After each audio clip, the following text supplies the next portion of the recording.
नमस्कार मित्रों, the reader 15 में आप सभी का स्वागत है।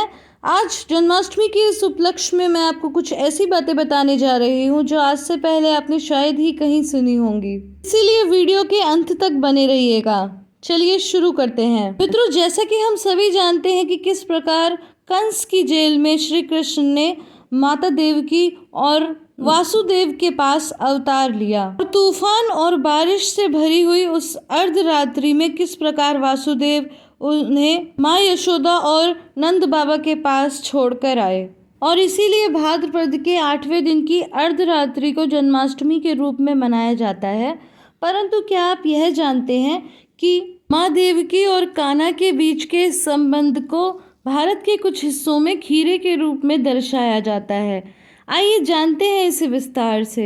शास्त्रों के अनुसार तने वाला खीरा गर्भनाल का प्रतीक माना जाता है। यह पौधा श्री कृष्ण का अपनी माँ देवकी से जुड़े होने का प्रतीक माना जाता है। सबसे ज्यादा रोचक बात तो यह है कि भारत के कुछ हिस्सों में खीरे को तने से अलग करने के लिए इस दिन सिक्के का प्रयोग किया जाता है और इस प्रकार वह श्री कृष्ण के जन्म को पूर्ण मानते हैं। भारत के कुछ हिस्सों में तो खीरे के गूदे को बाहर निकालकर उसमें कान्हा की मूर्ति रखी जाती है और उसे बंद कर दिया जाता है। इसके बाद अर्धरात्रि को उसे खोला जाता है और ये माना जाता है कि ये संकेत है माँ देवकी से श्री कृष्ण के जन्म का। इस दिन श्री कृष्ण को 56 प्रकार के भोग लगाए जाते हैं, जिनमें माखन मिश्री और खीरा अधिक महत्व रखते हैं, क्योंकि यह माना जाता है कि ये दोनों श्री कृष्ण को अति प्रिय हैं। भारत के अलग अलग हिस्सों में दही हांडी का उत्सव भी मनाया जाता है, परंतु महाराष्ट्र में ये सबसे अधिक प्रसिद्ध है। इस उत्सव में लड़कों द्वारा एक पिरामिड बनाया जाता है और उस पिरामिड की चोटी पर एक लड़का खड़ा होता है जो दही से भरी हुई हांडी को फोड़ता है और उस लड़के को गोविंदा कहा जाता है, क्योंकि उसे कान्हा का रूप माना जाता है। और यह भी माना जाता है कि बचपन में कान्हा अपने मित्रों के साथ मिलकर कुछ इसी प्रकार की लीलाएं किया करते थे। मित्रों, यह तो हम सभी जानते हैं कि बच्चे के जन्म के 6ठे दिन उसकी छठी पूजी जाती है, परंतु जन्माष्टमी से एक दिन पहले गोकुल में श्री कृष्ण की छठी पूजी जाती है। तो आइए जानते हैं इसके पीछे क्या रहस्य है। मित्रों, जब वासुदेव नंद बाबा के यहाँ कान्हा को छोड़ आए तो कान्हा के जन्म का कंस को भी पता लगा। उसने पूतना को आदेश दिया कि वह 6 दिन के अंदर अंदर जन्मे बच्चे जो मथुरा और गोकुल के आसपास के इलाकों में हुए हैं उन सभी को मार डाले।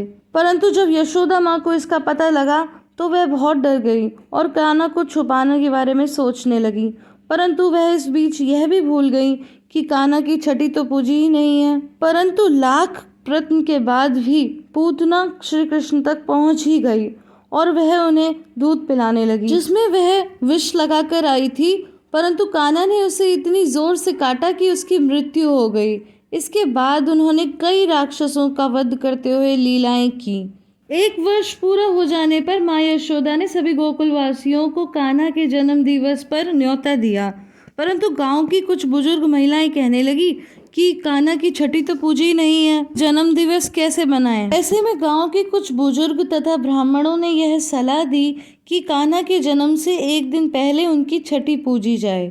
बस तभी से गोकुल में यह परंपरा है कि जन्माष्टमी के एक दिन पहले कान्हा की छठी पूजी जाती है। मित्रों, समस्त भारत में तो आपको कान्हा के दीवाने मिल ही जाएंगे, परंतु विश्व भर में भी इनके चाहने वालों की कोई कमी नहीं है। इसीलिए बांग्लादेश में भी जन्माष्टमी के दिन नेशनल हॉलिडे रखा गया है। इसी के साथ अन्य देश जैसे कनाडा, नेपाल, फिजी, सिंगापुर जैसे देशों में भी जन्माष्टमी का उत्सव धूमधाम से मनाया जाता है। मेरी ओर से आप सभी को जन्माष्टमी की हार्दिक शुभकामनाएं और इसी के साथ मैं प्रार्थना करती हूँ कि कान्हा हमारे सभी कष्टों को दूर कर दे तथा हमें मोक्ष प्रदान करे।